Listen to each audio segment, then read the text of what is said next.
on good. Hello and welcome to another exciting episode of Fruit de Keyhole.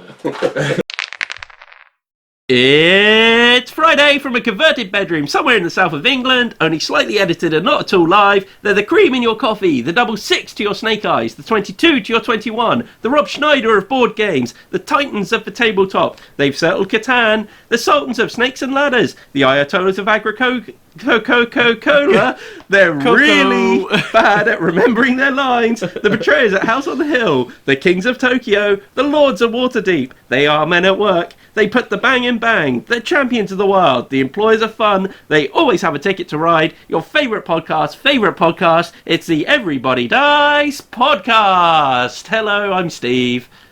And I'm Daryl. And this is a podcast about gaming and anything you can really play on a tabletop. And today our subject is going to be, why do Games Workshop hold the wargaming monopoly?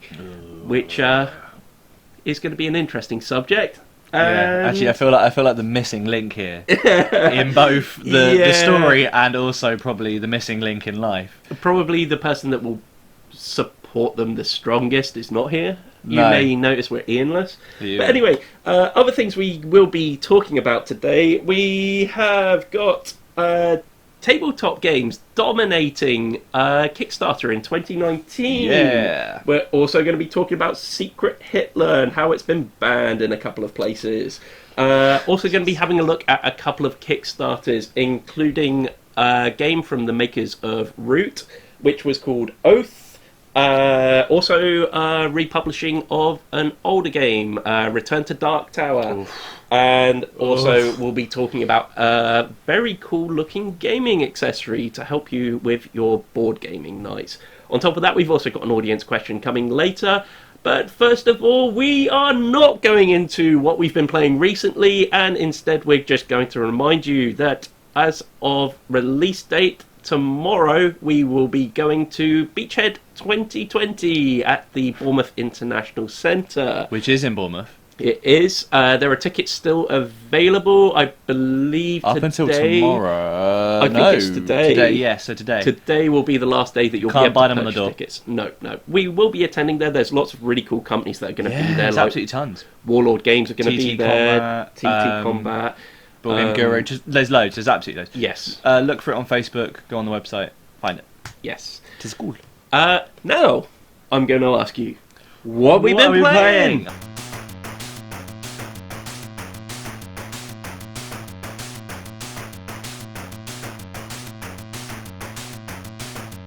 Oh, I've had a whole lot of gaming this year. Oh, there's quite a lot to catch up on, I think, because our last podcast was the top which games. we didn't mention anything. So we didn't talk about anything there. So okay, so where do I begin, man? I think the first thing I want to talk about is a game that we forgot to talk about on the last podcast, which I have played again since, which was the Estates. Oh, okay. If you remember that, me, you, and Andy played it. And then I also played it with a couple of other people. It was the game where you have to bid on... Oh, yeah, that was really good. I really enjoyed that. Sorry. Yeah. That was a good game. Where you've got a plot of land, and you have to build a row... you have to build two rows of buildings. And you get to invest in companies and then profit off that, how well they've been built. Yeah, there was ways that you can mess with people as well, which is quite interesting. Like there putting are up loads of ways you can mess with blocks people and extending, building on top of people's buildings. That was quite cool. You can extend the length of the row. So in other words, I think the building finishes when 2 rows have been fully built. I think the rows are made up of either 4 or 5 buildings, and every building that's built there has to have a roof put on top of it. It's entirely possible to not build any rows at all, in which case everyone gets minus scores. I think when we played it, did we not all get minus, but you just had the higher minus? No, I think you won our game. No, I didn't win. Maybe it was Andy that won. Andy had the least lowest score, which was ridiculous. We all had minuses. We only finished 1 row. 2 of the rows. So much sabotaging, much sabotaging, which is great. Actually, that made the game. Yeah, we actually played 2 games of it, and the first one, I think you and Andy didn't quite get it. I think so. I think I won it because you guys didn't realise. But then the second one we were messing around with it properly. Yeah. Because a lot of the times you want to buy things that the other players will want. So in other words, if someone owns the red company, you may want to buy the high-priced red buildings and put it in a row that you know is never going to get finished, so they get a big minus score at the end of it. So the idea is each time you take a piece, it auctions, so it could either be a building, which can be stacked up into layers if the number that's on the building piece is lower than the one that's currently built on the ground. Yeah, that was an interesting mechanic, actually. You also had sandy plots, so when you have a sandy plot and you build a building on it, nothing else can be stacked to build on top of it. Roofs became very valuable. That's where you really wanted to spend a lot of your money. We ended up you could see when it was getting desperate because it ended up basically you were auctioning stuff off for like 12,000. Yeah. And it was ridiculous because you had so much money at this point and you needed it. That we were basically trying to bankrupt each other, which worked really well. Yeah. And then obviously there was that embezzling thing where you basically put money under your counter. Yeah. To score points later on, but that was really good fun because we were just embezzling funds whilst also sabotaging each other. I think that's the thing is, like, on your turn, you're not trying to take a piece that you want to build. No, you kind of want to take if you take a piece that you want to build, you want to take a piece that's going to be utterly worthless to everyone else. However, if what you want is money, you take a piece that's going to be very valuable to everyone else because you want them to start bidding on it. It's a really interesting system that seems to, because whoever has the most money seems to flip-flop all over the place. It seems to just travel around the table. It's not like you start off with all the money, you keep all the money. I had a lot of money, and then because of that, they knew that they could sting me for like 13,000 a time, and I'm like, well, I have to get some points, so I'd have to give you that amount of money. So I think it's an interesting thing as well because sometimes you can pick a piece if you're not very careful that is absolutely useless to everyone because I think we had one instant when we were still trying to learn the game where a roof was taken. Oh, yeah. And the only two buildings which didn't have a roof on were both belonging to Andy. Yeah, so either way you capped it. Yeah, he had no reason to bid anything for it. I had no reason to bid for it. I think you had no reason to bid for it as well. So it just ended up going round the table in a zero amount. And then the person just got to choose between which of Andy's buildings they built on, basically. Which Andy did he get points for? That was it. So, yeah, it's a really interesting game. I think it's a really funny game. Yeah, I think... what's the limit on it, people-wise? I think it's 5 is the player limit. It is indeed 5. I'd like to see what it's like with a full group of people playing it because I feel like there's always going to be that one person that's trying to be the Monopoly man, and then it's going to so backfire, and that's what's kind of fun about it. I've got to say, I usually find that most games which have everyone involved all the time, in other words, there aren't proper turns where one person is doing everything and then you have to wait until everyone's done their thing before you do your thing. You do your thing. You do you. Yeah. This one, you're always constantly doing something. So I feel like in those kind of games, the higher player counts tend to be better because you don't have that whole drawback of having to wait for everyone else to do their thing before you get to do something. So yeah, I would like to play it with a full player count and just see how that is at some point. It's by no means a new game, but... it was just nice to play it. It was, yes. Right, this is actually going to be quite a miniatures heavy episode. It is actually, yeah. Because we've been playing a lot of miniatures games. So I'll throw this one in quickly and then take it away and then go on to my next one. Warhammer, right, that's that gone. Okay. Warcry specifically. It was on my top 10 actually. Is this still you and Matt playing Still me and Matt. The only thing I will say that was quite funny about it is the problem is with Warcry, you do really need the exact size of map they describe to have, like gaming wise. Sure. Because we went to Entoyment, we saw that, you know, that Necromunda one that's really nice they've built up. Yeah. Basically, we played that, but the entirety of the board, which is way too long for a Warcry game. I'm guessing your matches end before your two forces basically come into contact with one another. So the problem is, we were coming in contact with each other, but because most of them were like, you have to get off the board and escape. Yeah. Stuff like that. It was kind of like, it took like, we had 4 turns instead of 3 for this one, which was quite good. But by the time it ended, we didn't have enough people off the board. Yeah. So it was good fun. But it was also kind of interesting because it was like Warcry in like Age of Sigma in a Necromunda 40k theme, which was kind of cool. Yeah. But yeah, so that was that, right? Now, I would like to apologise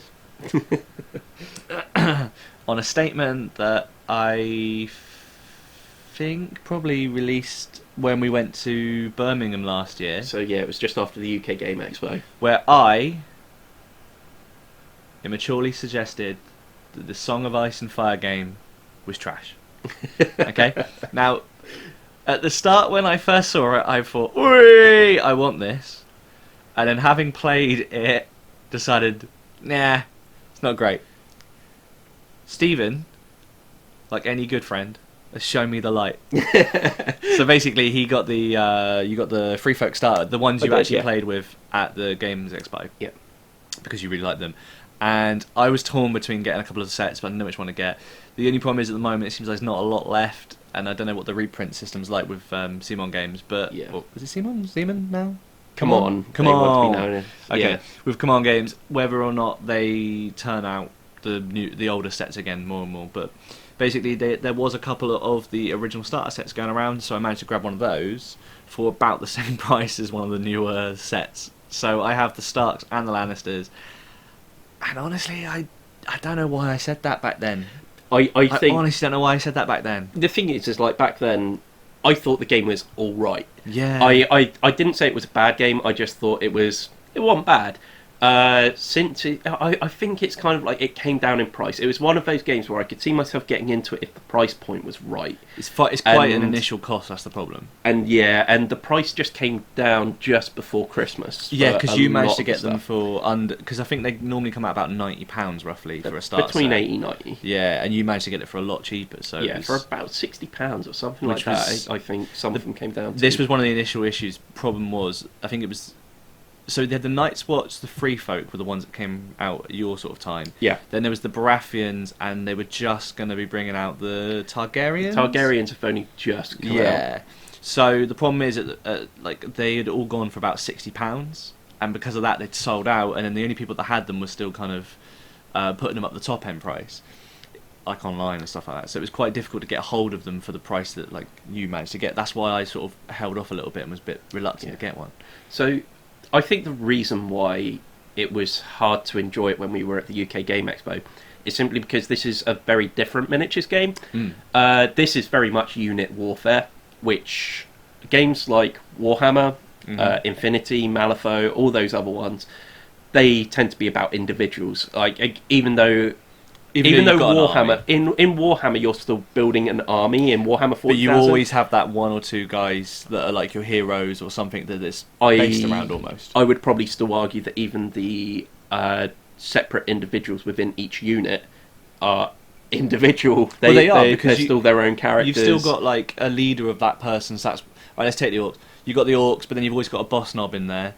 You've always got a character that's trying to do stuff. Yeah. So like they've all got multiple profiles, which means you're rolling multiple dice for multiple characters inside a unit, which is, and you're never really doing it. Yeah, it's go on. But your characters within A Song of Ice and Fire, they simply just add abilities to the units. Yeah, so you get a row of, is it 11 or 12? I think it's 12. It's 12 miniatures. Each one is 4 back, I think, or it could be 15. It could be 5. Each back, I can't remember exactly. No, it's 4. 1, 2, 3, 4. 1, 2, 3, 4, 1, 2. Yeah. So basically, the little trays. What you do is you take out a unit from the front and stick in the hero, which is either the commander or just an extra that you've added to the army. So, like Steve was saying, that army unit then gains the ability of, say, Jaime Lannister or the Mountain, but no extra health for that character. No, like. None of that kind of stuff, no willpower, no test stuff, nothing like that. They've just add a additional boost or ability to the unit.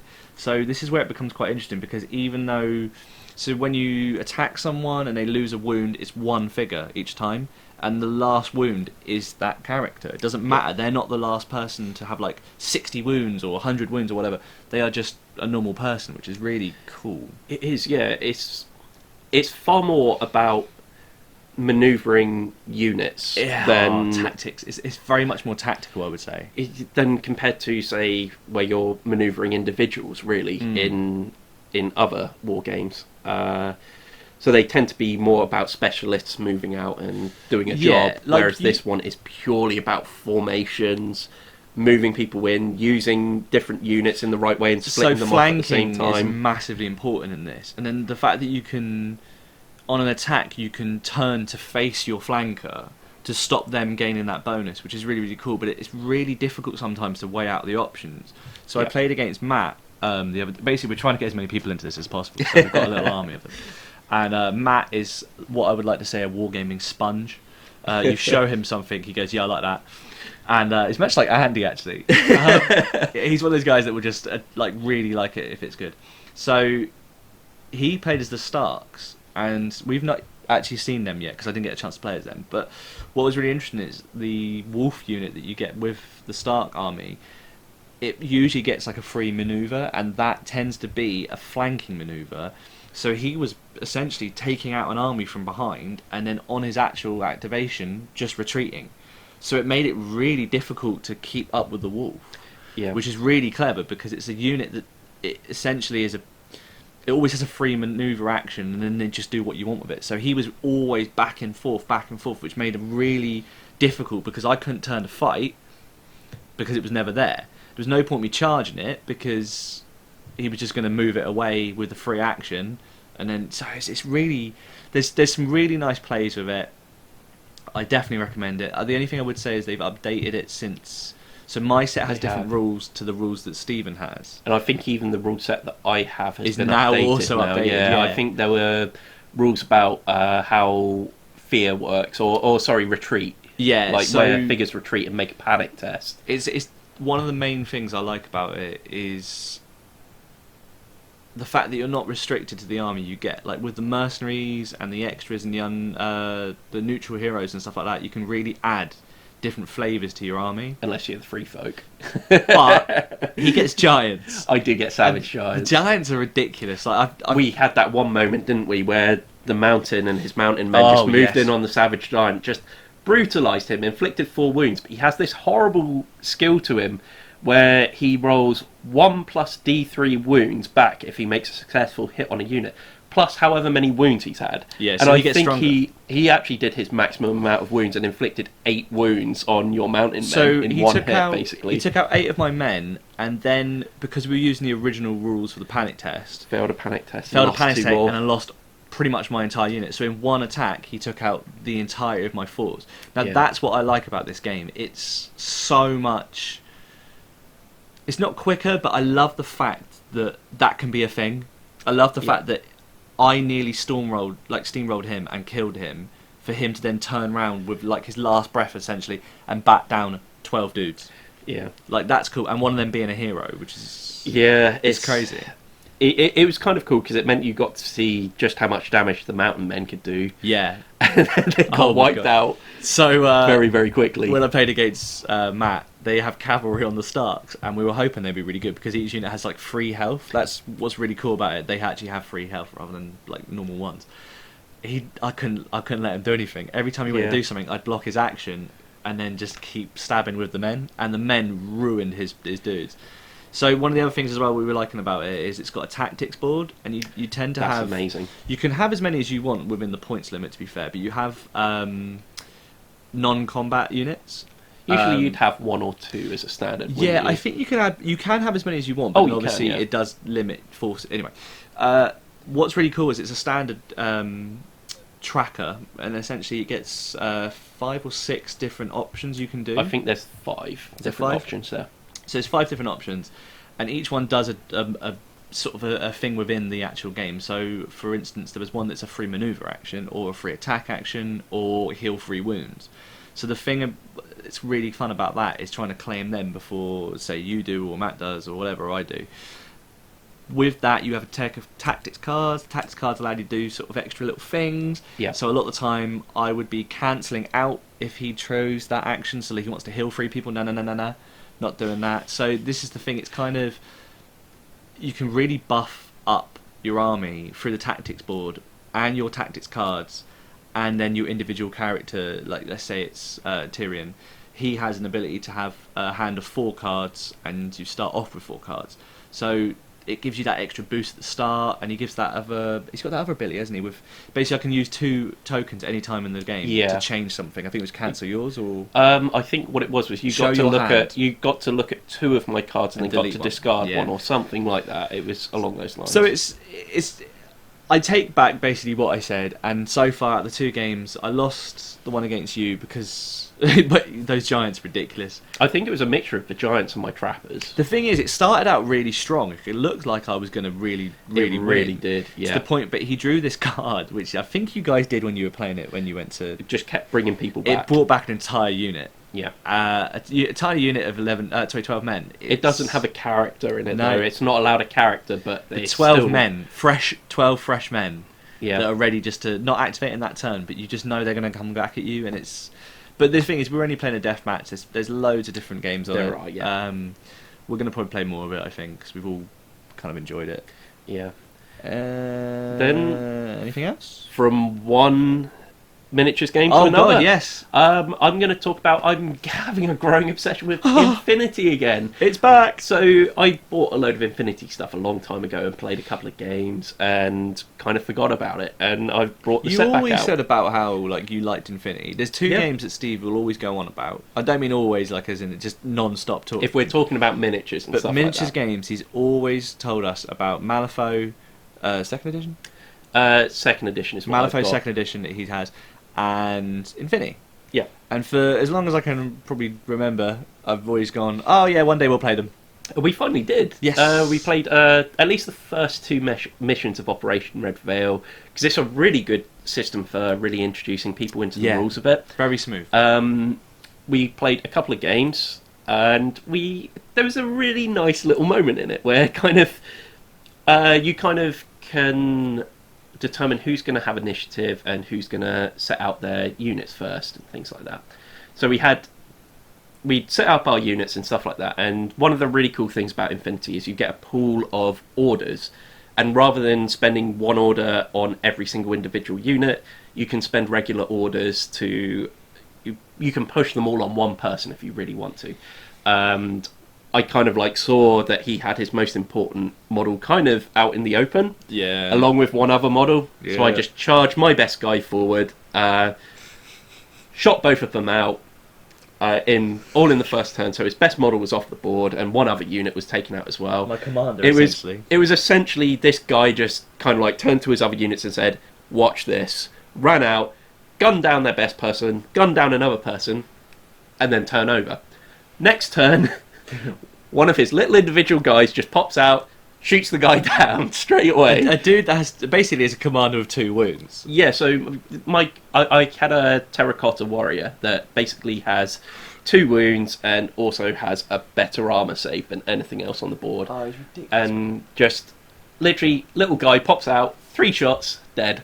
So it just created these 2 little moments. It's kind of 2 heroes were made in that. Yeah, straight away. A big unit took down 2 dudes, fair enough. But then to have essentially an unnamed hero or just a troop, to just turn around a corner and go, nah, and just pop shot him dead. It was it makes for an interesting play. There are a few rules to sort of learn, gun patterns, gun profiles and different stuff like that, but essentially we had to flick through a few things, but I really enjoyed that game. So it actually gets better because there's an army builder that you can get for your phone. It actually turns out there's even more to it than I first thought. Okay. So not only can you get this army builder, which actually has all the profiles for all your weapons as well as all your characters and what skills they have, it also has links to the Wikipedia page as well, the wiki for Infinity. So if you don't know exactly how a skill works, you can go into that and it will tell you exactly how each skill works, which is really cool. Also gives you a list of all of this other thing that I really want to talk about in Infinity, which is hacking programs, which are amazing. You can have hackers on the board who basically don't have to have line of sight to people. They just have to have people within their area of influence, and they can start causing all kinds of problems to the other team. They can start doing things like taking over their mechs. If they've got a big imposing unit that's hackable, so cool. They can just take it over. They can just possess it. The stats do change very slightly, so in other words, you can't have just a supremely overpowered thing that just gets hacked straight away and takes you just literally destroy everyone. Yeah, it does have a few changes to their stat line and stuff for it, but it's incredibly useful. If you can't hack it, you can just eject the pilot. You can unload. I really want to do that. You can unload other units' weapons. You can completely immobilize people if they've got like very high-tech armor. They can do stuff like that. It's again though, we were just playing a deathmatch, and it's very much an objective-based game again. There are info wars and things like that, so it's something I want to keep playing. I like the miniatures, I like the models, I like the way it plays. It's quite different to most things. I think this one is it's kind of like an alternative to Necromunda, really, as in small-scale gangs or maybe even Warcry or Kill Team. It's kind of like funny actually, because when I was telling Steve and I was explaining like Warcry at one point, and I said about how they have like, these things with the individual tokens and stuff like that, and Steve was like, explaining this rule to me in Infinity, and I went, that's where they took it from. Yeah. So it's funny how they've been copied almost. It's funny because there's also in Infinity, what would have helped Daryl in the matchup that we played in Infinity. You do have command tokens as well. Usually both teams start with 4, and whoever's the reactive player on the first turn, who in other words, whoever lost the initiative roll, in the first round, they're allowed to use one of their command tokens to reduce the other team's orders by 3, so you can just get rid of them. There's also other things as well, like you keep your lieutenant secret from one another, and cool. There's a point in the game where you can have a loss of lieutenant if your lieutenant is killed.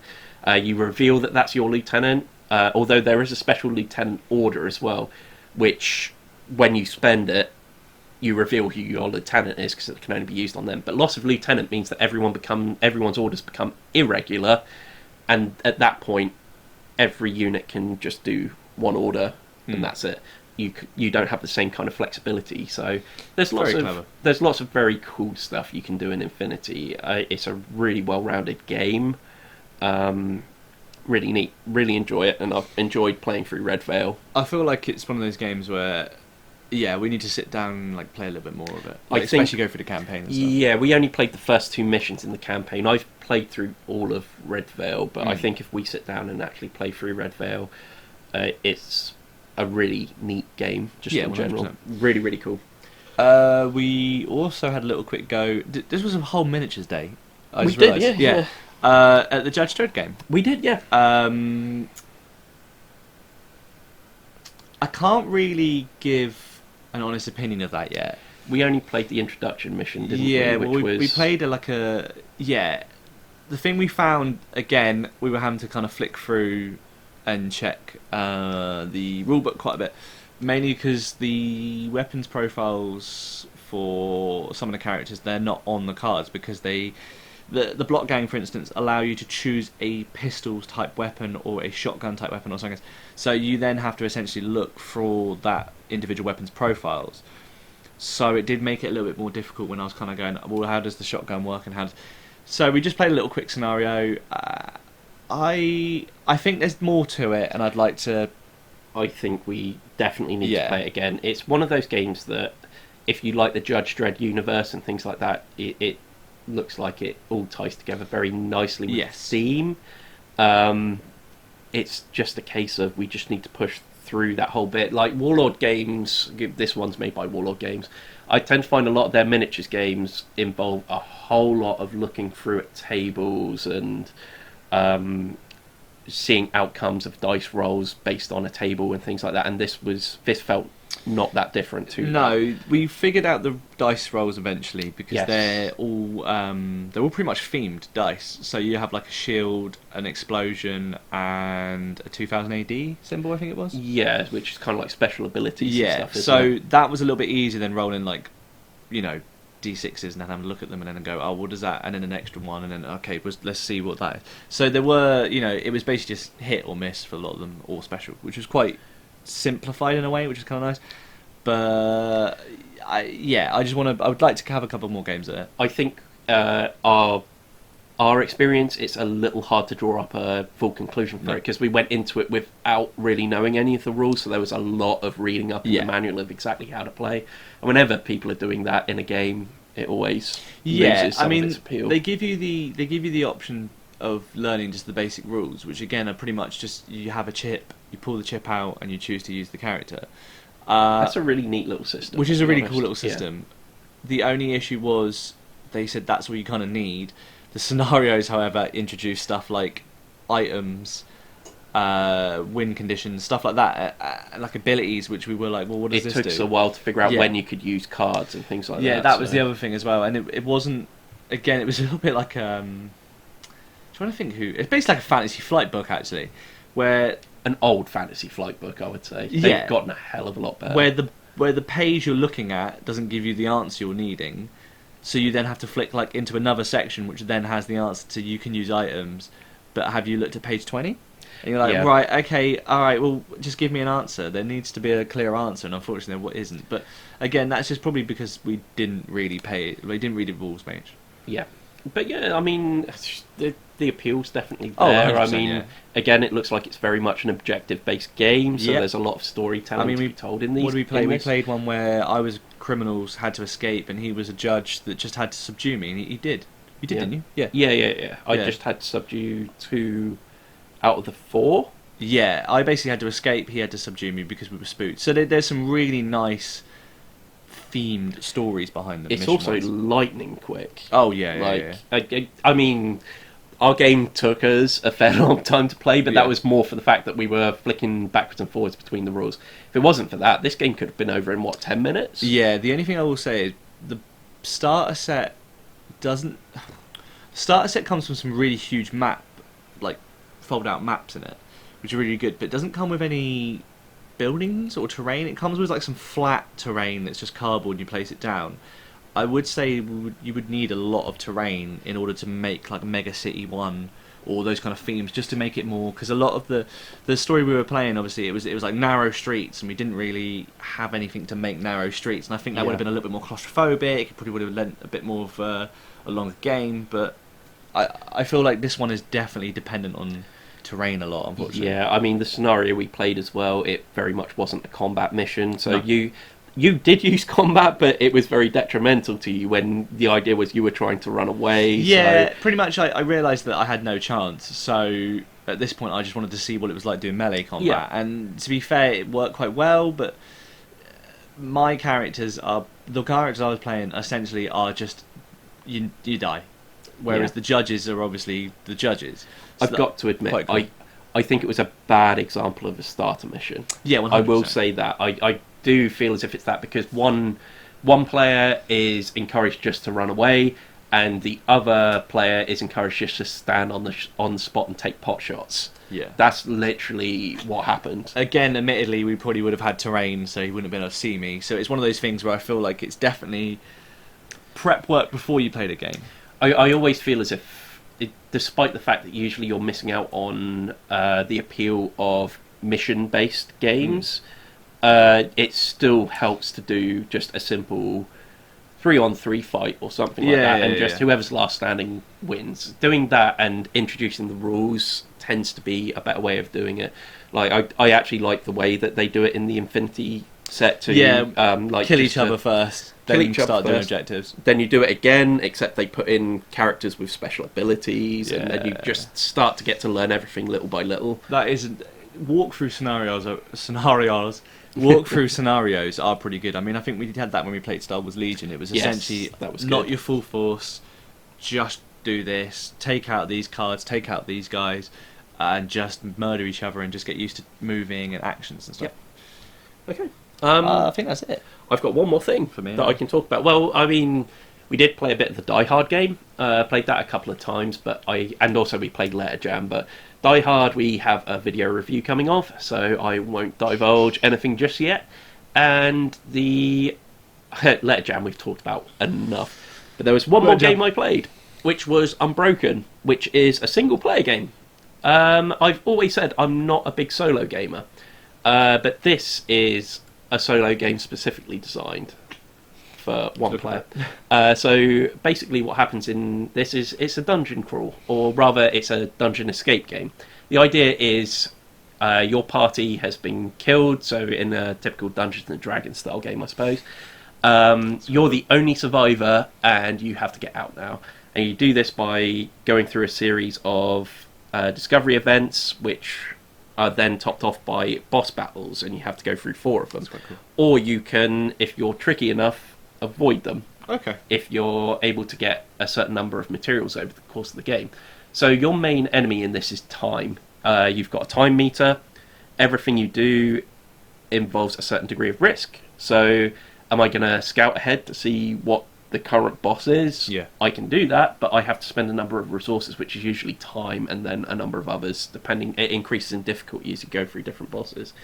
Also, do I want to just go through the discovery cards to try and find enough items to be able to, say, upgrade my gear? Or another thing you have to think about is food, because every time you complete a boss battle, you then have to see whether you've starved to death.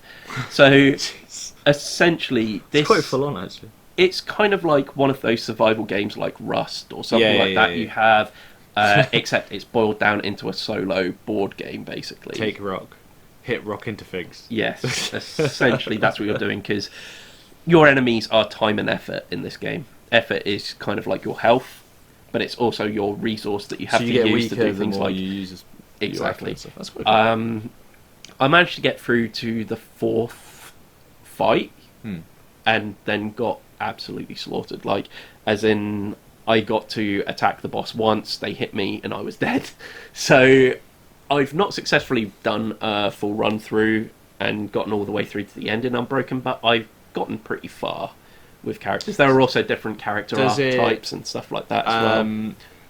Replay value, is it randomised and stuff like that? It is randomised. There are the 4 monsters. It's different. I think there's 6 different monsters per difficulty level. Mm-hmm. So you won't, say, be able to fight 4 easy bosses on the way out. The 4th one is always the most difficult one. Okay. But it is randomised as to what you're going to be fighting. You also have different heroes. That's cool. As well, you have different paths you can take with the weapons. So there's a lot of replay then. There is a lot of replay value. There's a lot of reasons why you'd want to go back and try this again. I might even take it along with us to... Tomorrow, yeah. And I might let you have a go at it. See how far you can get into it. I hope it's not the same as that book you had.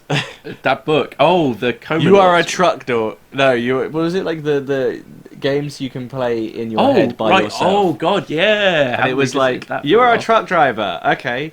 And we were just waiting for the thing, and it was like, oh, and also you're cheating on your wife with another family in another town. Right, okay.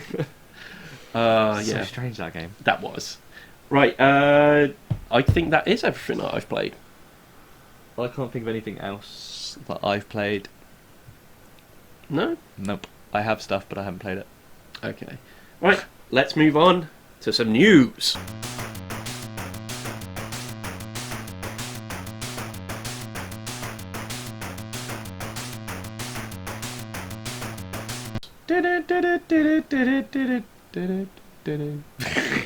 Grindhouse thing.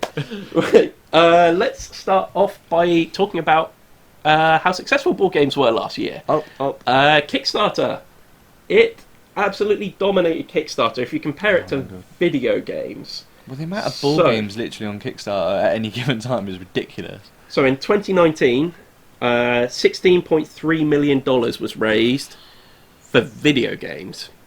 For board games, $176.3 million pledged for new board games. That's crazy. Apparently, I will say my source here is Polygon. Again, I'll put links in the description if you want more of a detailed look at this. Basically, this is about... Okay, I'll just read the first paragraph. In the past year, Kickstarter campaigns for tabletop games continue to dominate, while the video games category showed it has stabilised its decline from 2015's highs. The games category as a whole earned more than $219 million, up nearly 9%. It now accounts for 34% of the backer revenue for Kickstarter. And apparently Kickstarter are hoping to diversify that portfolio in 2020. So we could possibly see a decline, but I don't see how they can really govern that, seeing as individuals can go on there and put whatever the hell they want on there as a Kickstarter. I suppose the only thing is they can start reaching out to other professions to tempt them over to Kickstarter to start running campaigns. I guess, I mean, it works for quite a few companies, big companies.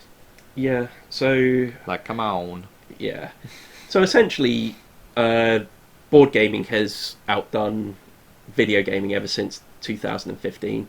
Back then, video games made $41.5 million on Kickstarter compared to board games which made $84.6 million.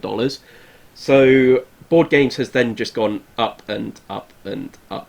101.2 million in 2016, 137.77 million in 2017, 165 million in 2018, and then 176.3 million in 2019. So you can see board games is just going up and up and up at the moment. I feel like it that sounds stupid. It's probably a little bit easier to do a board game than it is to do a video game, because I know of a couple ones that have been video games and have been like development hell still. Yeah. But this is probably what's put them off, because you can see from 2015 where video games made 41.5 million to 2016 where it went all the way down to 17.6 million. That's a big drop. That's a huge drop. The thing is that because of unsuccessful ones, like high profile ones? This could be it. Whereas board gaming on a whole is largely successful. There are ones that are definitely bad, but I guess if you're hitting out the good numbers, realistically, I mean, the thing is, if it's a good game, people are going to buy it anyway. So, you know, helping it start out on Kickstarter.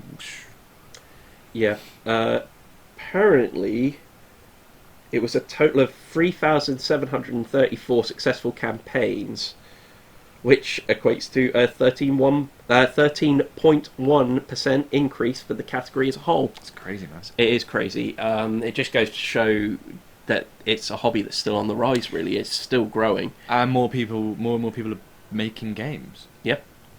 Basically, that's it. So it's in a very healthy state. Yeah, I think it's one of those things where... I mean, we certainly notice it from where we work. Board games, especially over Christmas, not the board games we usually play, but board games in general, they tend to always be on Christmas lists. People are always rushing, even up to Christmas Eve. People are like, I need to get this board game to play on Christmas Day. And you can't deny that still happens. People still play games over Christmas, even if it's just Christmas. Yep. So there's still quite a huge drive just for the basic kind of like monopolies and all that kind of jazz. So it's nice to see that even the more, not obscure, the more adult games, I guess, the more advanced games, they're kind of getting a... I've got to say, it was nice... It was nice to have people come in asking for games that we don't sell. Yeah, so there's been a lot of people, especially this last Christmas just gone, asking for One Night Werewolf, One Night Alien, always Cards Against Humanity. Everyone always asks for Cards Against Humanity. I think Cards Against Humanity, yeah. Exploding Kittens, like these kind of games. I mean, the one that surprised me the most was One Night Alien. Yeah. Because it's not even One Night Werewolf. It's similar, but like it's the fact that someone come up to me and went, do you know if you have One Night Alien? And it's where I had to laugh. Yeah. But only because it was really obscure, and B, no. Yeah. Which is, it's crazy, like the amount of stuff that's getting asked for, which is not mainstream as such. I genuinely had people come up to me and ask for Dixit, for Ticket to Ride over Christmas this year. And the high street still don't sell them. You know, you have to still go to specialist stores in the UK in order to actually find them. I think a couple of bookstores have seemed to have got on the bandwagon a little bit. And Waterstones did, definitely. They still do now. Yeah. Waterstones seem to be... So Waterstones is the UK's local, other than Smith's and some other few places, bookstore, I guess. It is, yes. Chain-wise. One thing that kind of is slightly different from other places with them is they seem to stock a lot more graphic novels, and they seem to stock a lot more board games. Yep. Mainly the classic ones that seem to be the strong ones, so it'll always be not necessarily stuff you like, but like Munchkin, Boss Monster, Ticket to Ride, Carcassonne, Settlers of Catan, basically the real big titles. Yeah, so stuff that you usually class as gateway entry games, and a couple of other ones. Like there was there's a Nazi concentration camp looking one. I can't remember what it's called. Oh, I know, Escape from Colditz. Yeah, that quite a big box. Stuff like that. Sherlock Holmes detective one. Yeah. little games as well. Here's the thing, though. This is good because the very least you can ask of a high street shop is to start selling the gateway games. Yeah. Not Does that have to be the best ones? You don't have to be selling Inish or like Chronicles of Crime or any of those games like that. I would recommend Chronicles of Crime though, to be fair. Yeah, but I think you don't necessarily have to be selling the best games out there. You just like places that do claim to be selling board games and advertise the fact should really be selling these games like Ticket to Ride, Carcassonne, Munchkin. Stuff that gives you the option of going slightly more into the industry and like the hobby other than just Monopoly and stuff like that. Like, don't get me wrong, Monopoly probably still sells really well. I mean, it does still well. Yeah. Ludo, Snakes and Ladders, stuff like that. What's the other one, man? Game of Life, things like this. They still sell really well. Yeah, of course. But it's just nice to see some places that are starting to embrace having that extra selection. Yeah, okay, they're the same ones you see in, the other shop, but if you want a specialist game, you go into a specialist shop. I mean, let's be honest, people can sell whatever the hell they want. Oh, 100%. It's just it gives you a better weird. Yeah, it gives you a better interest. It kind of like it seems like they're kind of like missing an opportunity here because they are saying, like, I've forgotten the exact figures, but I know by 2025 they were saying that the board game industry was going to be worth billions. Like, that's in the UK. That's not on a global scale. So why aren't places getting on board with it, really? Like, please, if you're a high street retailer, please answer this question. Why? Oh, actually, no. I think I have the answer. Yeah, they're gone. Well, there's not many shops left. I mean, yeah, it's probably unless you're a specialist. Yeah, it's probably it. To be fair, the fact that you can't afford to jump into. But, I mean, I can think of plenty of places that sell board games but don't sell board games. Board games, yeah, essentially. Yeah. Okay. Right. We're gonna have a ethics debate after this, I think. Well, we really are. This story comes from the Times of Israel, so you can completely understand where they're coming from with this story. Secret Hitler board game removed from 3 Montreal toy stores, and honestly, this is the first time I've heard of Secret Hitler being removed from shelves. It has been around for a while, and actually it does kind of surprise me that this is the first I'm hearing of it being removed from shelves, because, let's face it, anything along the lines of Nazi Germany and Hitler, where they're not vilified, is kind of a touchy subject. Am I right? Especially when you consider, like, it doesn't... Secret Hitler... What, in Canada, yeah? This is in Canada. So, but I would just argue that still, this game doesn't vilify it. Is this the one where the fascists and Hitler, they're like animals or something? One of them's like a lizard. Is one of them a lizard or something? Something like that, yeah. Yeah, I've never played it. I've always wanted to. No, but I've the only never thing played it. is, I think where we got onto Secret... Is it called Secrets? Secrets, yes. Secrets, which is kind of, I guess, similar, but without that Hitler aspect. I don't know if I'd want to go back to another game like that, because I really like Secrets. That's the problem. The thing is you can say, well, it doesn't offend me. Don't buy it if you don't like it, but it still feels as if there's a certain religion of people that will get very offended by this. Therefore, applying this theme to a game like that seems somewhat insensitive. So, oh no, this is gonna be a terrible one. Along the similar lines, one of the things I always used to find interesting about Cards Against Humanity, is some of their like choice jokes, shall we say. I always found a bit like, oof. But then it turns out that apparently a lot of the actual writers are Jewish. Yeah. Which I find really interesting that they are bringing up stuff like, I think there's a card called like something to do with Auschwitz, I can't remember. But I find it really interesting that they released that, and I think they released like a separate pack as well with just jokes about like Jewish like jokes and stuff like that. And I find it really interesting that they would touch on it. I think which is strange. I just find it quite strange. I would argue there's almost a difference there, because the thing with Cards Against Humanity is everything that's offensive in that game is generated by the player. True. Like, So it's up to you, I suppose. They give you the tools to be able to do it, but you don't have to. You don't have to. Actually, and it's about you judging your group of people whether they're going to be able to take that. So it's almost off their. It's out of their hands. Yes. Very whereas clever, very Secret Hitler is very much still laser focused on the idea of playing as a member of the Nazi Party, trying to protect Hitler, and that I'm not saying. I'm not going to say you're a disgusting, horrible person if you want to buy this game and play it or make it or anything like that. I did actually want to play it at one point. It's one of those games, like I said, but because we started playing Secrets, I felt like it was probably a similar game, and I didn't want to. I think there's certain sensitive issues within it that I can see why some people would get offended by it. But you are right when you initially said that it's weird that it's now. It is weird that it's now, to be honest. I mean, I can't remember. I've seen that game hanging around for quite a while, at least a couple of years. So I just find it interesting that it's now, unless it's now that the shop happens to, like we were talking about earlier, games starting to get more, like shops starting to get more games. Maybe it's because of that. Maybe they've randomly got it. But I honestly feel like if you're going to sell it as a niche thing online, fine. People will buy it. But when you're starting to put it in the shops and stuff like that, like this has come off. Does it actually say what store it was in? I love the packaging. It just says 3 stores in Montreal. That's all it says.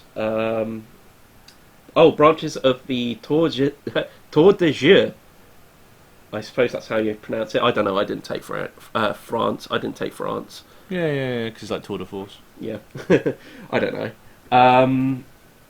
Anyway, I feel like I'll leave that there. The only thing I'm confused about, why is it on the Times of Israel? Is that the name of the guy, or is that... It's the name of the website. Okay. So it's not from a specialist board gaming website, this is actually from an external source. One of the things it actually says is anything that depicts anything regarding Hitler is a very sensitive issue, especially with growing anti-Semitism throughout Canada, the US, and around the world. So... What? So have I been living under a rock? Is that a thing now? I mean, there's been news stories about growing anti-Semitism within the Labour Party. And stuff like I mean, I remember that, country. but I've not heard anything about Canada being like. No, I haven't heard anything about that either. But I would argue against that sentence in that you can depict Hitler however the hell you want and sell it in the shops. However, I feel like you don't want to have something that potentially. As long as it depicts it as what it is, like what they did was incredibly negative, and it has to be presented in that way. So weirdly, that Jojo Rabbit film, it's not. That's what's really weird, and that film is absolutely hitting up so many, and it's. We're not going to talk about films, obviously, because it's a different thing. Yeah, maybe a separate podcast. Who knows? But put it this way, I've got no issue with people throwing stuff out there commercially that has things to do with Hitler and things like that. However, you have to vilify that if you can't glorify it. That's what you can't do. You can't glorify, and Secret Hitler kind of does that. One of you's got to be Hitler. Yeah. So essentially, and it's not viewed as a negative thing. No, that way. Is it? Yeah. I mean, would you argue that Memoir 44 has to be taken off of shelves? No, this is the problem with war games in general. I wouldn't say necessarily that they have, because it's a difficult subject. Because I play Wings of Glory, and 90% of the time I'm playing as the Nazis. Yeah. But it's because of the armies you get are the British or the like Nazi Germany or the Austrians. Sure. So it's very much that is what's available to you, and it's the same with Memoir 44. It's Germans versus like Allies. Yeah. So I don't necessarily think it should, because it's not glorifying either side. No. And it's the same with Wings of Glory. It's very much depending on the person. It's not glorifying either side. Yeah. So it's very difficult, but I think if it was to say you are playing as... I remember 44, there's a character pack you could buy, and one of them is Hitler and the other one is Winston Churchill, potentially. Yeah. potentially, if it starts bringing in named characters from the real world, Yeah, sure. maybe, that have done atrocity, fair enough. But I don't know. Actually, now I think about it, the Wings of Glory actually has real pilots. Yeah. So I don't know. It's difficult. Okay, we're really dragging on here, so Get let's out of move this. on. Let's move on to a couple of Kickstarters. This tactful So- hellhole. Okay, the first Kickstarter I'm going to talk about is Return to Dark Tower. Now, I've honestly never played the original Dark Tower. I know that the original version of it goes for ridiculous amounts of money on eBay. Yep. This one. The thing that me and probably everyone that's ever seen anything to do with Dark Tower knows about this game is the giant tower that's in the centre of the board. So this has been all over Facebook because is it happened yet? Is this this is finished at right? this point, so you can't back this project anymore. Up until like whenever it was just spamming. This is the game, right? And then I looked at it and I went, "Oh my god!" So the tower itself is like digital. I think it's got like it's got a computer motherboard inside. It looks fantastic, right? Really inspiring. Then I saw the Kickstarter price for just the basic model. It's not like, what was that one we talked about before? Like, is it God something? I The one that's like remember. 400 quid. The one you were talking about, the miniatures game. Yeah. Kingdom Death Monster. Yeah, so that was like a 400 quid game. This is US dollars 125 just for the basic, and I feel like that's such a strong, like quite a higher price. And this is what put me off. The game looks fantastic, but I just could not justify. So the thing is, though, even at $125, you're still saving money compared to if you were going to buy the original version on eBay. Yeah, I feel like this thing. is the box. It's the machine in the middle. This is still a far nicer version than the original version. It looks great. I imagine if it plays the same as it used to, it's probably at least been improved upon. It won't be any worse than it a bit like when originally they did was. with the Doom game, where they made the game. So this game is actually made by Restoration Games, who made Fireball Island, which was a massive success What was the other one on Kickstarter. I can't remember. No, that little miniatures one we played and matched. I think they might have, possibly. I'm not get sure. the other set of that, actually. But yeah, I mean, this is great to make it available again to people at $125 US at an affordable price compared to what you'd have to pay for an original copy of the game. So, yeah. I'm not on the same bandwagon as you, but you very much agree more with that kind of stuff. Okay. Next thing I want to talk about is Oath, which is made... Oh, God, I've forgotten the name. Carl Wheeler, who designed Root. Boom. And also returning to do the art is Carl Ferrin as well. So this is Leather Games.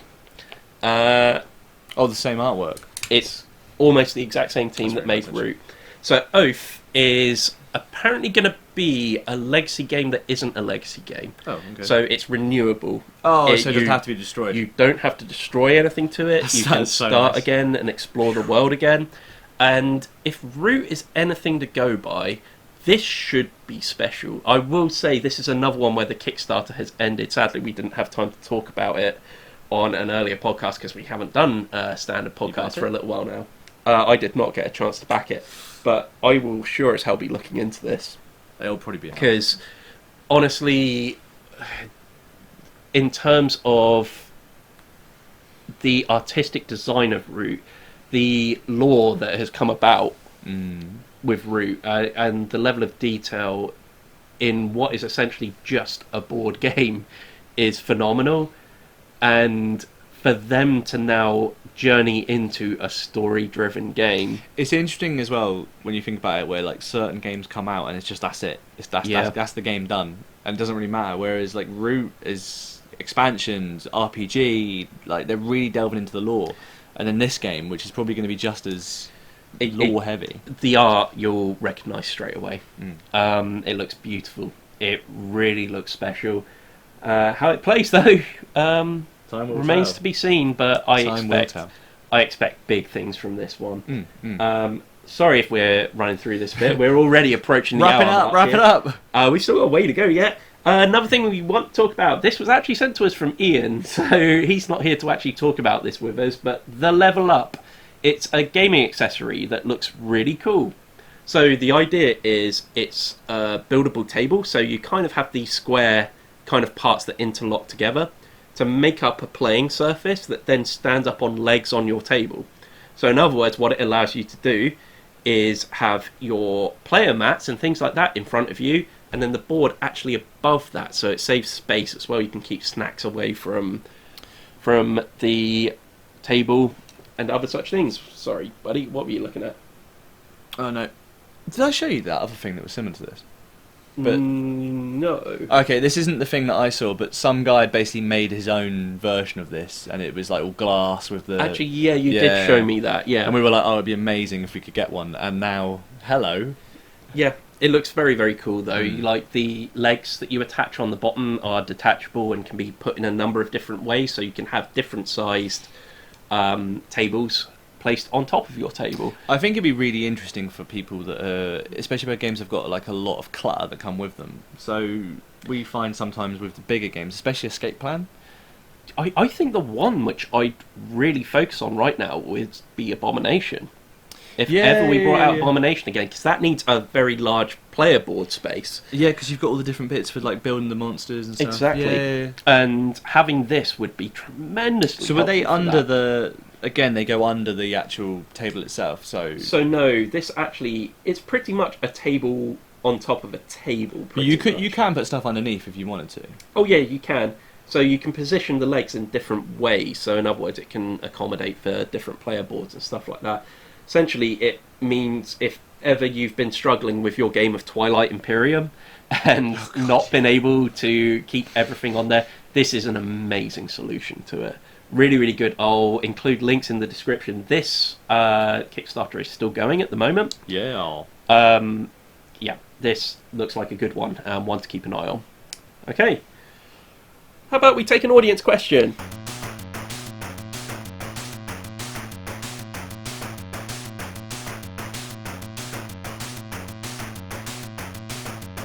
Quickly, yes. Okay, we answered it, bye. Okay, this one actually could be a fairly quick one to answer. This one comes from Elizabeth Harris, and it is, do you guys have a favourite board game designer? So, we really need to think about this one. There are loads of board game designers that I like.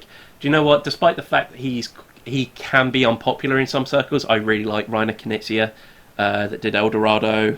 What was it? Was it called Art of War, the dice rolling game? Oh yeah, the Shogun one. Yeah, he did that. Nice. I mean, he single-handedly pulled board gaming through the 1990s, pretty much. So he's got a lot to be thankful for.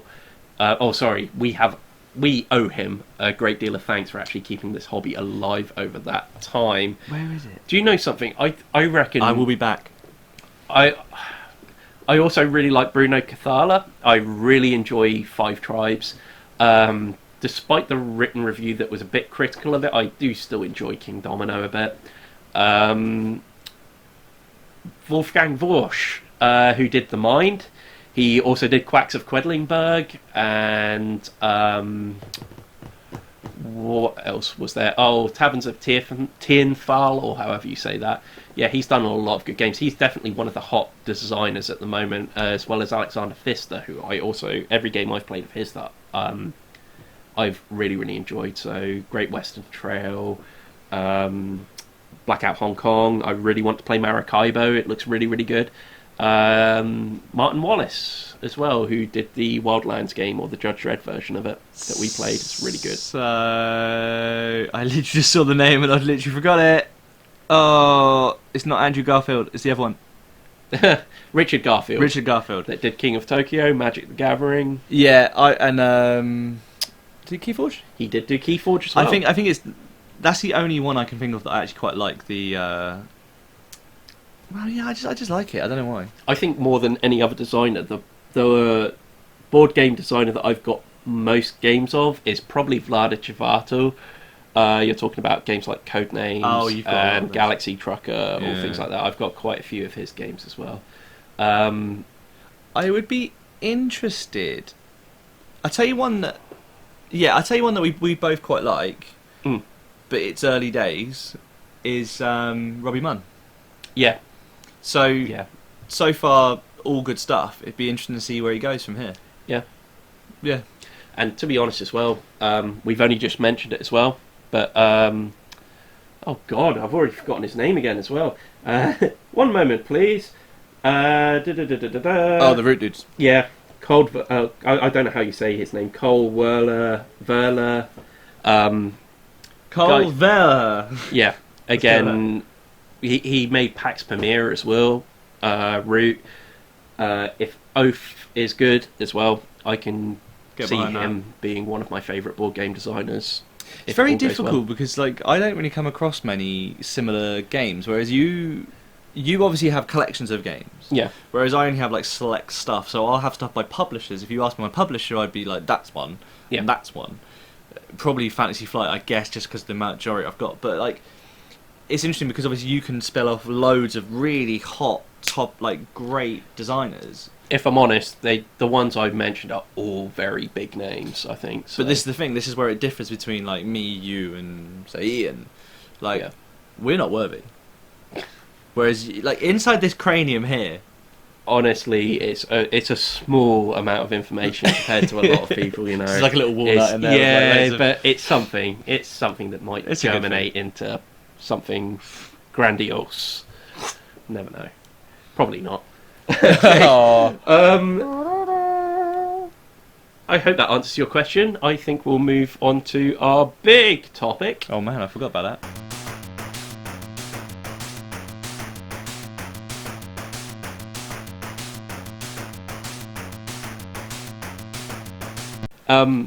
Our big topic, which honestly we've been going on for a while. We'll try and make this as... We did spend a lot of time on Secret Hitler, unfortunately. We did. So we are talking about Games Workshop and why they hold a monopoly over the wargaming industry. It's probably good Ian's not here, actually. Yeah, we've really been talking a lot about wargames today. So yeah, it seems like it was only fitting to talk about this. So where'd that frog come from? Oh, the Mystic Frog. Doesn't work. It doesn't work. Was it from a Christmas cracker? Yep. It's going back in my pocket. I've had that in there since Christmas. So, okay, just before Christmas, I started looking around at war games and thinking I really want to play a miniatures game. I'm going to look around on websites, do a bit of research, and see what to get into. And a lot of websites talked about how outdated and archaic Warhammer 40,000 is, and all the games that Games Workshop release are. Their rule sets are good. They aren't very satisfying game mechanics. I mean, essentially, you're just rolling dice, and whoever rolls worst usually loses.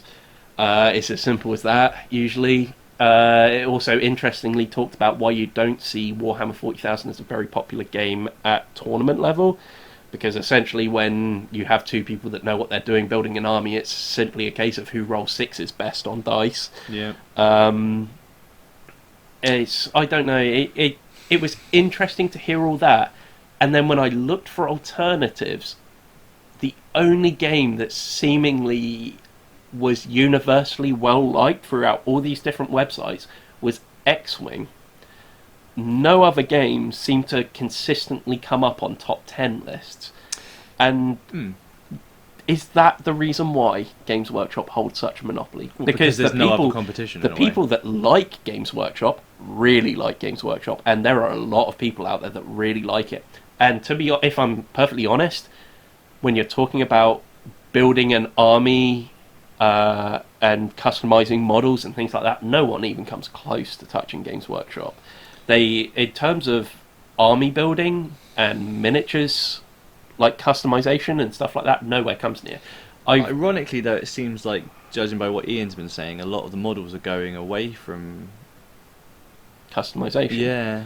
That's interesting, but I would also still argue that they're still easier to build than a lot of others. This seems to be like I've, as you can tell from earlier in the podcast, I've kind of settled on Infinity for the time being as being like the miniatures game that I really want to focus on and get into. However, building their models is hell. They are not very well designed in terms of models that you buy and then put together. The amount of times I've stuck my fingers together trying to build these models, they're quite fiddly, aren't they, and quite small. Yeah, I never have that problem with Games Workshop miniatures. No, I think the problem... I don't know. Like, I tried having a go at making Test of Honor. Yeah. And it's Warlord games, and they are so fiddly. Again, it's very difficult to put them together. Knight models, they're quite similar, very small, dainty little figures. I think this is the problem. Although Warhammer is Warhammer, the models, even the smaller models, are still quite robustly thick. Yeah. So especially with some of the Warcry stuff, there's some quite dainty looking models, but they're actually still relatively strong. Yeah. So they're not too difficult to put together. I mean, again, though, Warcry is pretty much a kit. You just stick it together. They have been doing that a lot, the click together models and stuff like that. It's not really click together, but it's very much just like there's 4 components that model's done. Yeah, that's true, actually. They have been moving away from... I don't know what it... Maybe it's just because it's easier to do. I don't know. But for Ian, he doesn't like that. But the thing is, I know it sounds really stupid, like, there aren't X-Wing shops. There aren't Malifaux shops. There aren't Infinity shops. There's Games Workshop shops. Mm. This is what's really interesting. Like, they've got the monopoly. Basically. They are the biggest one you can go to. I mean, you go into a Games Workshop, what is in there? Warhammer. Mm. There's no... Well, that's it. Even the independent stores and stuff like that, you go in... They've still got Warhammer. They've got their Infinity section, they've got their Malifaux section, they've got their Song of Ice and Fire section. But their biggest section is Warhammer. Exactly. So, even in that case, you know, the thing that's hitting you in the face hardest is... Yeah, I mean... Games Workshop stuff. We've been... Where we've got about 4 or 5 different shops, it's interesting to see which ones favour certain games, and where our local one in Toyman is very much miniatures based. It's interesting to see how much stock they have of various different things. So it's like they've got quite a lot of they've got quite a considerable amount of Warlord games, quite a lot, and it's interesting to see that actually almost has an equal amount of stock in terms of sort of size and shelf size as the Warhammer stuff. So, one of the things I do want to ask though, and I'm asking anyone that's listening here, so please do reply in the comments. Oh no, please. Is what does make a good war game? To be honest, is it the building of the miniatures and stuff like that? Is it the game? Because honestly, in terms of game mechanics, I think almost every single other miniatures game that I've played has got Games Workshop games beat. What is it? What are your top war games? Because this seems to be the thing that no one can really ever agree on. Like I said, I looked for alternatives, and every top 10 list that I saw had completely different top 10s in them. I would say at the moment there's 3 of us that are quite... I reckon out of if we put it just down to between the 3 of us, I think it'd be Games Workshop games that would win out. This is the problem, because of, like, for me, Warcry and Still 40k on and off, Ian, all Warhammer more or less, apart from Sigmar. Andy, Matt, yeah, like a lot. As an average, we'd all be Warhammer. Yeah. However, we are trying, me, you, and Matt, and Andy are trying other stuff, and this is the problem. It's very difficult. I've always found Games Workshop games, the actual playing of them, very dull. I will say that they did a really good job on, although it's not a miniatures, well, I suppose, Blackstone Fortress. That was okay, yeah. It's a different style of game, and I will say they've done really well on that. I think, was it like the Warhammer Quest stuff they used to do? Yeah, which apparently I was think quite good.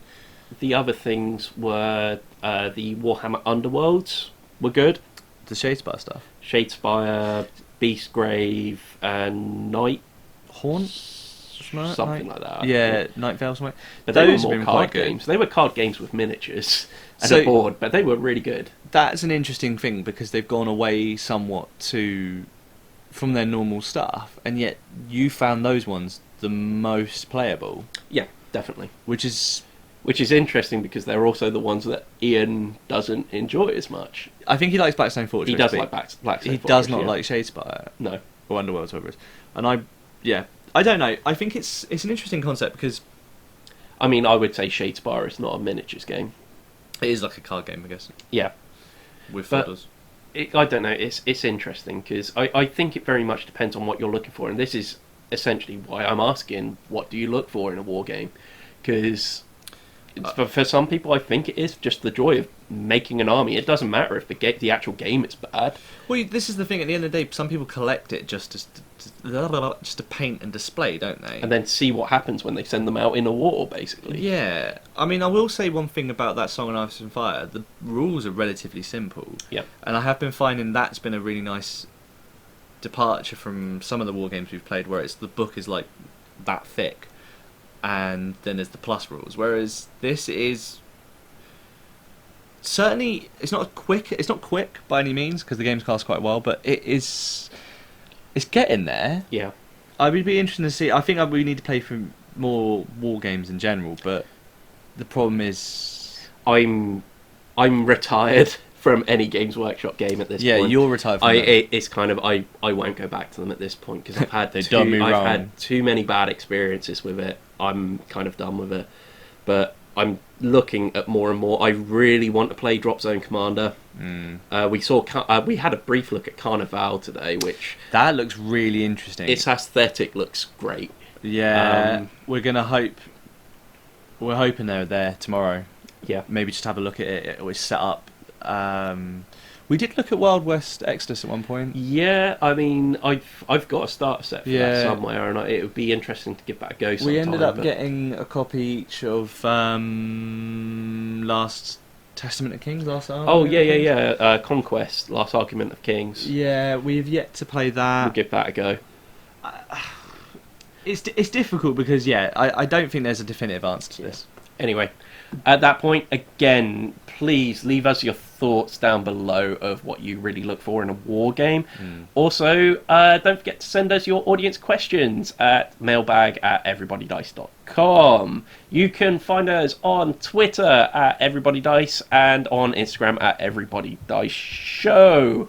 If you really like what we do, you can visit our Patreon, where for as little as $1 a month, you can basically vote on what game you'd like us to review next month. So, yeah. And you also get access to our newsletter as well. Yes. We're also looking at other things at the moment that we could use to improve the Patreon. Yeah, make it a bit more special. Yeah. Otherwise, please remember to like, share, comment and subscribe. We've got other videos that are probably on screen about now that you can go and visit if you want to look at more of our stuff. Other than that, we hope to see you in a couple of weeks' time for the next podcast. Bye!